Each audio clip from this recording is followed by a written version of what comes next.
Hey everybody, Pastor Bo Wagner. I hope you're doing well. I'm back in the front seat of the pickup truck for Pickup Truck Election Talk number 4. I'm using these talks to tell you why I'm voting for Donald Trump and Republicans all the way down the line and why I encourage you to do the same.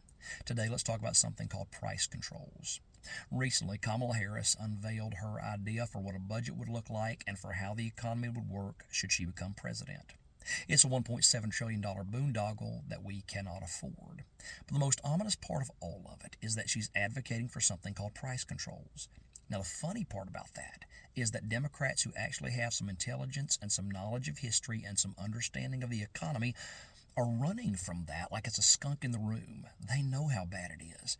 You see, we have 4,000 years worth of historical accounts of it being tried around the world, and it always only ends in abject disaster. We're talking rampant starvation and loss of life. In recent memory, you can go back to the Soviet Union and into Soviet bloc countries. You can see them trying to impose price controls because of how they'd wreck the economies, and you can see that all it did was promote scarcity.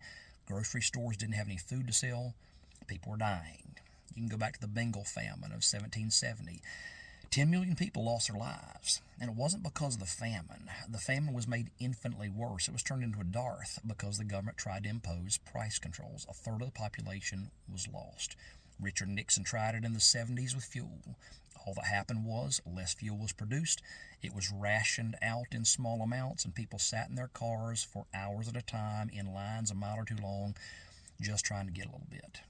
You see, all this has been caused by the inflation produced by Biden and Harris's policies for the last 3.5 years. That's why she's now advocating for it. So for her to advocate for price controls to fix what they've done is passing the buck. But it's not just wrong, it's also foolish because it never, ever works. Let me put it to you this way. If you produce something, and I know a lot of you do, if you are told that you have to give it to people for less than what it is worth, are you going to be inclined to make more of it, or are you going to be inclined to make less of it? Well, the answer is less.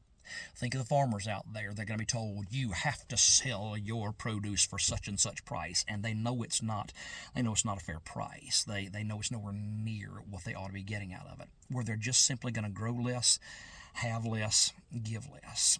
Grocery stores are going to be scarce of product, and people are going to die. That's the way price controls always work.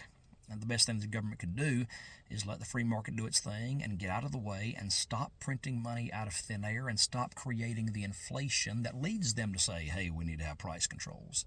So just the fact that the word price controls have come out of her mouth as a positive thing is enough to absolutely disqualify her from the office of the presidency, unless, of course, you're okay with millions of people probably starving and dying, including your neighbors and those you love. God bless you. We'll see you next time.